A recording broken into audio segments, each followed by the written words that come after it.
refait le Mac, le podcast. Chaque semaine, vous retrouvez sur le site www.onrefaitlemacom le podcast sur l'actualité et les usages du Macintosh, de l'iPod et de l'iPhone, avec cette semaine un spécial Apple Store, un mois après l'ouverture du magasin à Paris. Tout de suite, c'est le sommaire. On refait le Mac. 15 mai 2001, Steve Jobs, le patron d'Apple, présente lui-même le premier Apple Store en Virginie, aux États-Unis. 8 ans plus tard, ce sont près de 280 boutiques qui ont ouvert leurs portes un peu partout sur la planète, partout ou presque, puisque la France a résisté longtemps à l'invasion de la pomme, jusqu'au mois dernier et l'ouverture de son premier magasin sous le carrousel du Louvre. Quelles sont les raisons qui ont amené Apple à mettre autant de temps pour s'implanter en France? Quel est le secret de cette machine à cash qui affiche un chiffre d'affaires record? Tel est le sommaire de ce numéro d'On refait le Mac. On refait le Mac. Avec comme invité cette semaine pour débattre avec nous, On refait le Mac, Emmanuel Paquette du quotidien Les Échos. Bonjour Emmanuel. Bonjour. Voilà, parler un peu plus fort Emmanuel. Cédric Ingrand. Bonjour Olivier alors. Voilà, c'est mieux. Cédric Ingrand de la chaîne LCI. Bonjour Cédric, je viens de recevoir un mail. Bonjour Olivier, vous m'entendez bien? Oui, je vous entends bien, vous avez des moyens, vous avez des magnifiques micros à TF1, c'est de toute beauté. Et à ma droite, un certain Monsieur X. Alors qui c'est Monsieur X? C'est notre Monsieur Mystère, qui est un ancien d'Apple et qui va pouvoir nous aiguiller un petit peu sur les coulisses de la pomme. Ça va Monsieur X? Ça va super, et comme tu vois Olivier, je maîtrise toujours aussi bien les effets d'iChat côté gauche et côté droit. Oui. Bon, les avocats d'Apple, soyez gentils, on fait ça pour se faire plaisir, donc soyez indulgents.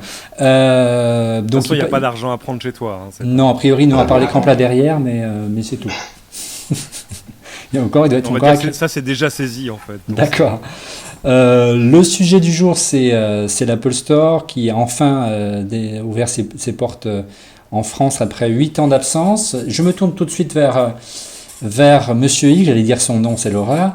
Comment on peut expliquer, cher Monsieur X, que l'Apple Store ait mis tant de temps pour arriver dans notre beau pays? Je crois qu'il y a plusieurs raisons à ça. La première, c'est une question d'opportunisme, tout simplement. Je pense que ça a été plus facile à Apple d'apporter le concept en Angleterre par des questions de langue et puis de volonté aussi des équipes en local. Ensuite, il y a certainement le fait que les revendeurs en France, les revendeurs historiques d'Apple sont très puissants et voyaient ça pas d'un très bon œil en termes de concurrence. Et puis peut-être, on l'a dit en tous les cas, un petit désamour passager de Steve Jobs pour la France. Cédric, je te voyais hocher de la tête. Non, attendez, il faut prendre les choses dans l'ordre. Si Apple installe des magasins, c'est parce qu'il y a de l'argent à gagner.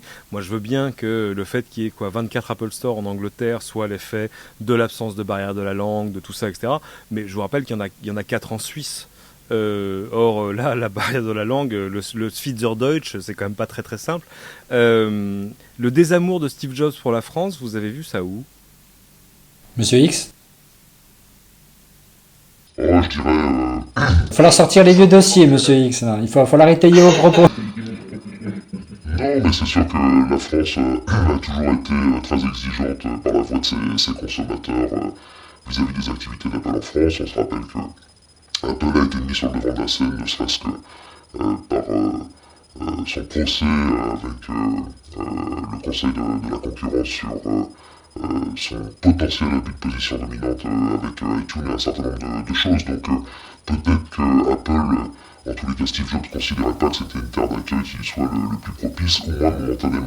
Voilà, C'est-à-dire qu'il y a eu pas mal d'épisodes, il faut refaire un peu l'historique, Monsieur X, pour raccrocher les wagons. C'est vrai qu'il y a eu pas mal d'épisodes ces 5-6 dernières années en France qui ont fait que, alors que la France était la locomotive des ventes de Mac en France, en Europe et notamment, il y a eu quelques épisodes qui ont fait qu'effectivement Apple, on a ressenti effectivement un relatif désamour d'Apple. Le premier signe, ça a été le déménagement d'Apple Europe de Paris à Londres, ça a été un signe déjà assez fort. Et puis c'est vrai, différentes aventures. On parle notamment du projet, c'était la loi d'Absy, c'est ça, Monsieur X, il a fallu presque fermer l'iTunes Store en France puisque il y avait des problèmes des problèmes de droit, c'est bien ça. Donc le climat était peut-être pas le plus favorable. Maintenant, C'est vrai qu'il y a une question d'opportunité économique, et c'est sûr que l'Angleterre, grâce à l'iPod, a développé sa part de marché au niveau du Mac plus rapidement qu'en France, donc c'était une terre d'accueil plus idéale, donc il y avait une dynamique qui est certainement meilleure là-bas. Et puis aussi peut-être des revendeurs français qui ont la parole un peu plus forte que les revendeurs anglais, donc qui étaient moins prompts entre guillemets à se laisser faire, ou en tous les cas à voir d'un bon oeil l'arrivée des Apple Store, qui sont quand même des super magasins et qui, il faut pas en douter, vont leur causer une concurrence farouche. Emmanuel, en fait, est-ce que c'était peut-être plus facile que les Apple Store arrivent d'abord dans des pays anglo-saxons, puisqu'on ne faisait que dupliquer le modèle qui existait déjà aux États-Unis, non, Emmanuel? Il y a eu 3 dossiers, je pense, qui ont pas mal embêté Apple sur le marché français. Le premier, qui remonte un petit peu, c'était sur les baladeurs iPod.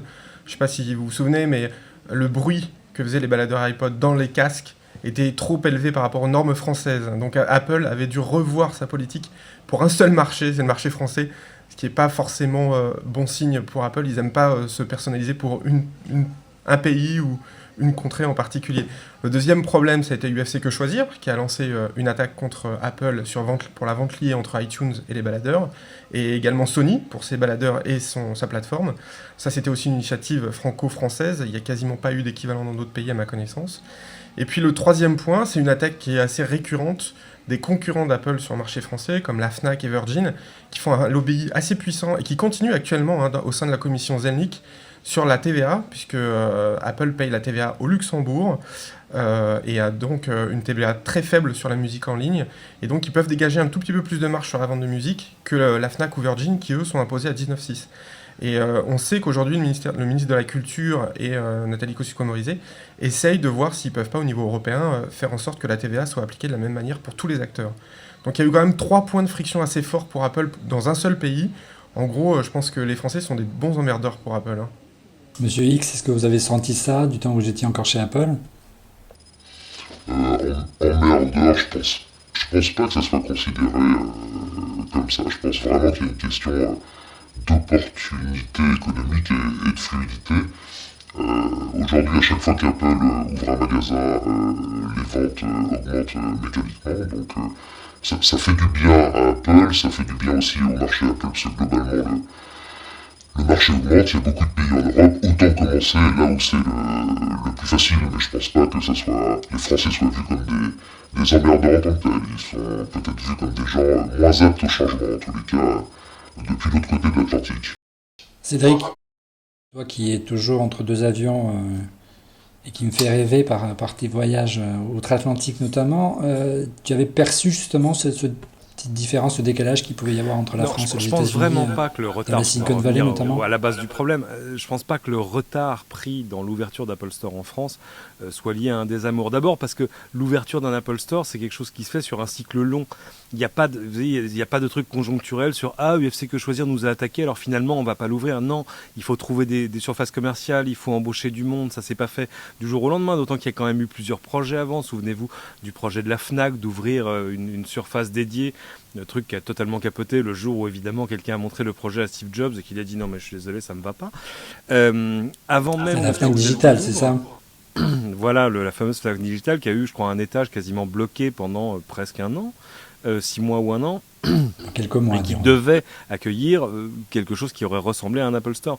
Mais d'autant qu'il y a eu d'autres projets avant. Moi, j'ai retrouvé il n'y a pas longtemps sur Internet une vidéo d'une jeune femme qui travaille pour l'ICAD. L'ICAD, c'est une agence de développement du foncier de la Caisse des dépôts et consignations, et non pas de la Caisse des dépits et résignations, et qui se félicitait d'avoir vendu une surface à Apple pour y faire un Apple Store. Cette surface, c'était sur le grand truc vert qui longe la Seine, qui s'appelle aujourd'hui la Cité de la Mode et du Design.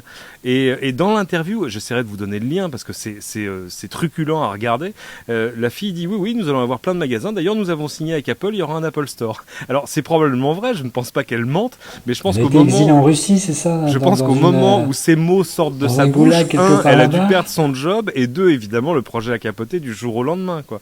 Même si ça aurait peut-être été une bonne idée, pas forcément comme premier store, parce que le Louvre, ça reste emblématique et intéressant.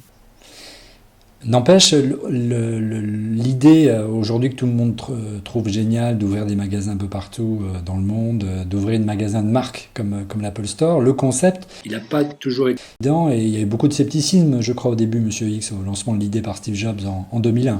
Ouais, du scepticisme parce que le lancement du premier Apple Store remonte au printemps 2001. À une époque où l'alpha et l'oméga de la distribution informatique c'était Dell, avec ce célèbre motto qui était de dire il faut se débarrasser des intermédiaires, et quand on pense intermédiaire, on pense distribution. Donc il fallait se débarrasser des intermédiaires, des vendeurs, vendre en ligne directement pour faire plus de marge. De là à aller monter ses propres magasins, c'était en plus, entre guillemets, avoir à gérer du personnel en plus, enfin, toutes ces choses qui, dans les ratios financiers, ne sont pas forcément les bienvenus. En tous les cas, ça ne l'était pas à la fin des années 90. Donc monter son propre magasin, ça paraissait curieux. Le point de départ et le constat d'Apple, c'est de dire Apple, on fait des machines relativement différentes, on a besoin d'éduquer les clients potentiels et le marché, et on pense qu'on est les plus à même à le faire, et en tous les cas bien plus que des revendeurs qui, même s'ils aiment la marque à la pomme, sont multimarques, et au gré des promotions et des conditions commerciales, vont vendre tantôt du Sony, tantôt du Apple, tantôt du Hewlett-Packard. Voilà, maintenant ça restait un pari dans un environnement qui était absolument pas favorable pour ce type d'initiative. Et je crois qu'à l'époque, Emmanuel, tu étais déjà aux Échos, certainement, il y avait un grand vent de scepticisme de la part du marché aussi, hein, personne n'y croyait à ce modèle-là. Non, parce qu'effectivement, c'est quand même compliqué. Effectivement, il faut embaucher des gens, puis il y a des coûts de structure qui sont assez élevés. Donc, il faut vraiment qu'il y ait un impact positif. Mais comme je pense que Apple se met sur un secteur du haut de gamme, en tant que haut de gamme, il a aussi besoin de vitrines. Et notamment, ces vitrines doivent être sur des lieux de passage. D'ailleurs, c'est même pas moi qui le dis, c'est directement dans le rapport annuel d'Apple, où ils disent qu'il faut être dans des endroits de passage, où l'image compte énormément. Donc, à chaque fois, les stores sont minutieusement bien implantés dans des endroits assez stratégiques. Donc du coup ça demande du temps, des autorisations qui sont compliquées je pense avec les mairies, peut-être plus en France d'ailleurs que dans d'autres pays à cause de notre patrimoine historique, et ce qui est peut-être aussi un des facteurs d'explication de la lente arrivée d'Apple sur le marché français. Et puis par ailleurs, il y a eu des explosions en 2006, ça fait plus 54% les ventes. On va pas parler d'iPhone aujourd'hui, rassurez-moi. Exact, ouais, voilà, par exemple.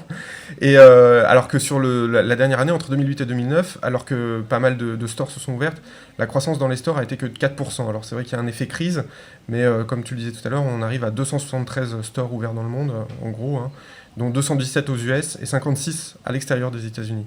Donc une implantation hors US qui est quand même relativement faible.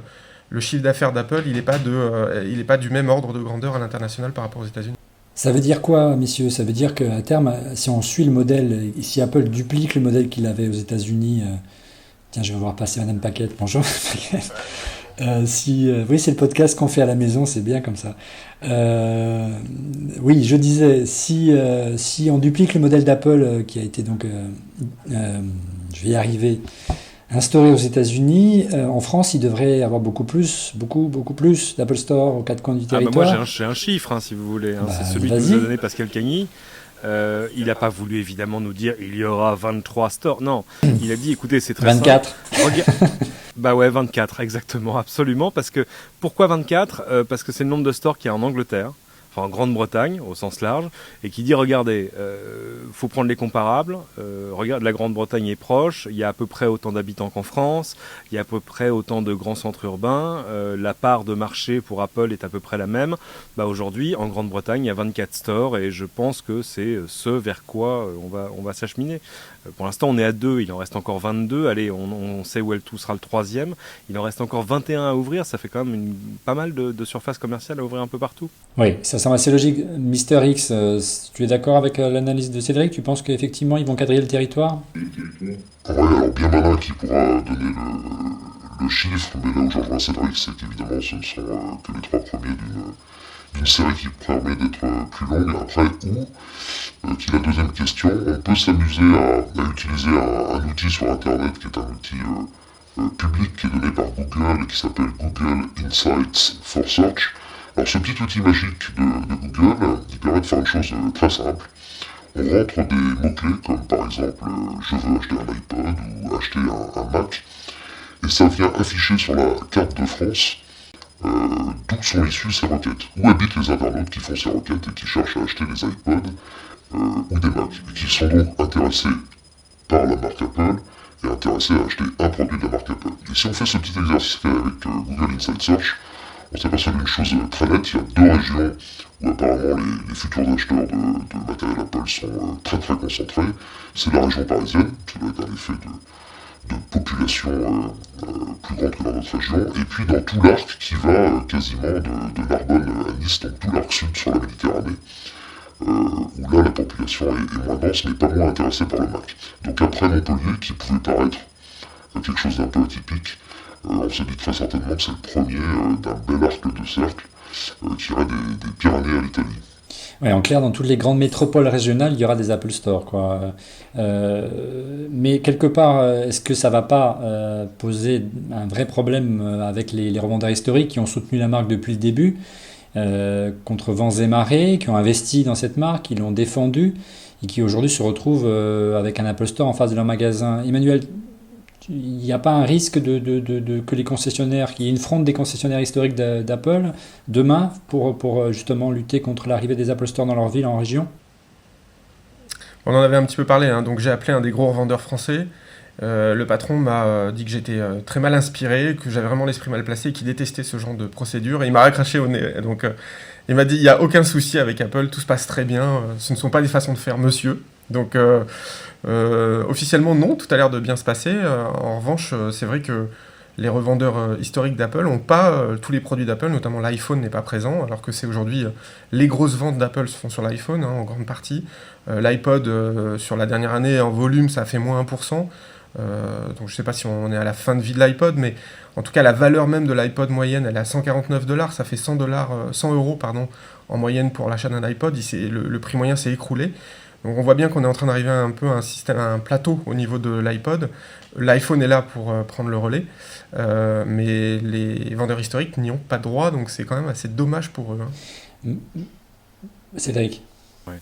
Non, mais c'est intéressant. Il y a peut-être même un petit peu de résistance, au moins passive, à l'intérieur d'Apple, à l'établissement des Apple Store. Pourquoi ? Parce que, et ça je l'ai appris, on me l'a appris, c'est pas Monsieur X qui me l'a appris, c'est on va dire un Monsieur Y qui me dit, en fait il y a un problème, c'est que pour Apple, les Apple Store sont un sixième continent. C'est-à-dire que les comptes des Apple Store ne rentrent pas dans les comptes du pays ou de la région qui les accueille. En clair, Pascal Cagny, le patron d'Apple Europe, quand il va présenter les prochains comptes d'Apple Europe, alors c'est ce qu'on m'a dit, hein, moi je serais ravi qu'on me le démente, les comptes des Apple Store parisiens et ailleurs ne rentrent pas dans ses comptes à lui. Donc tout à coup, forcément, c'est du chiffre d'affaires qui part dans le sixième continent. Au global, Apple est gagnant, mais on comprend mieux pourquoi toutes les structures locales, les filiales locales, ont plutôt tendance à soutenir leurs revendeurs locaux. Même si évidemment, ouais, bien sûr, même si le mouvement de l'ouverture des stores, lui, est à peu près irrépressible. Non, mais pour répondre à Cédric, c'est dans le rapport annuel, c'est bien marqué comme ça sur les zones géographiques. C'est-à-dire il y a Japon, Europe, États-Unis et Retail Store. Donc avec des chiffres, voilà, ça corrobore ce qu'on t'a dit, hein. C'était bonne, ça me fait plaisir. Monsieur Y avait raison. Ouais. Monsieur X, qu'est-ce qu'il en pense de tout ça? Est-ce qu'effectivement, du temps où vous étiez Apple, on sentait une petite réticence à l'arrivée des Apple Store, puisque c'était un projet que Apple Europe ou même Apple France n'avait pas la maîtrise? Moi je dirais oui et non, c'est assez balancé. Je pense que, bon, d'un côté évidemment, les gens des équipes locales travaillent avec et quelque part pour le succès des revendeurs. Donc voir arriver les Apple Store, c'est quand même une situation un peu difficile à gérer, même si en France ils ont eu le temps de se préparer. Donc ce côté négatif là, le côté positif c'est que les Apple Store, comme le disait Cédric, c'est des super vitrines, donc ça sert la marque au global. Donc ils en étaient fiers aussi. Maintenant si on fait un peu un bilan, quand des Apple Store s'implantent dans un pays, je crois qu'on peut le regarder pays par pays, ça sera à vérifier, mais globalement la part de marché d'Apple augmente. Donc l'ouverture d'un Apple Store, c'est bon pour tout le monde. La vraie question reste à savoir si c'est bon aussi pour les revendeurs. Je crois que c'est bon en termes d'image de marque. La difficulté qu'il peut y avoir, c'est quand il y a un lancement de nouveaux produits, Mais on sait qu'Apple fait beaucoup de son chiffre d'affaires au moment des lancements de nouveaux produits. Si les nouveaux produits n'arrivent que dans les Apple Store et sur l'Apple Store en ligne, le site d'Apple, mais que les revendeurs sont servis plus tard, pour pas dire les derniers, il y a là, par la répartition ou l'allocation des nouveaux produits, potentiellement un problème. Donc des revendeurs qui sont servis plus tard, donc qui sont moins à même de répondre à l'envie de nouveaux produits que Apple s'est généré très fortement. Moi, le problème, je le verrais plutôt là, et c'est une mécanique tout en détail à régler et sur lequel les revendeurs, oui, doivent grincer un peu les dents. Il y a un avocat d'Apple à côté de vous pour vous trouver aussi prudent, quand même, je le trouve assez sur la retenue. Non, mais sur ce sujet-là, j'essaye, comme sur le reste, d'être objectif. Regardons les États-Unis. Hein. Il y a, avant l'arrivée des Apple Store, une entreprise qui s'appelle Apple, qui est moribonde en termes de part de marché, dont tout le monde pense qu'elle va mourir. Aujourd'hui, Apple a 10% de part de marché, c'est aussi le succès des Apple Store. Bon, d'un autre côté, aux États-Unis, ça a été extrême dans l'autre sens, il n'y a plus de revendeurs privés. Voilà, je pense qu'à trouver le juste milieu, Apple sera peut-être mieux inspiré, mais bon, ça reste un conseil. On va conclure vite parce qu'on est déjà à 18 minutes, on avait dit un quart d'heure, il paraît qu'après, après 15 minutes, on décroche, donc il faut conclure vite. Juste un petit mot sur le succès de l'Apple Store qui amène peut-être d'autres marques à s'inspirer du modèle d'Apple. Ça peut être dans la sphère high-tech ou pas.